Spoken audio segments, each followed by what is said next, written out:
আপনি যখন জিকির করবেন স্পষ্ট শব্দে আল্লাহর নামটা বোঝা যেতে হবে। সুবহানাল্লাহ, ওয়ালহামদুলিল্লাহ, লা ইলাহা ইল্লাল্লাহ, আল্লাহু আকবার। একসাথে মিলিয়ে করেন অথবা আলাদা আলাদা করেন, অথবা শুধু আল্লাহ আল্লাহ এই নামের জিকিরও যদি করেন স্পষ্ট বোঝা যাইতে হবে। আল্লাহর নামের বিকৃতি করা যাবে, কিন্তু আল্লাহর নামের বিকৃতি করে জিকির এ দেশে আছে না নাই? আছে। দেখবেন জিকিরের মধ্যে হুই হুই হুই হুই হুই এরকম করতেছে, আছে না নাই?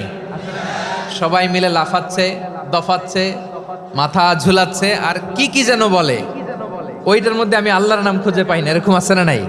হ্যাঁ, হই হই করে কিম্ভূত কিমাকার অদ্ভুত আওয়াজ করে তারা জিকির করে, সেখানে আল্লাহর নাম নাই। এই জিকির আল্লাহর কাছে গ্রহণযোগ্য হবে?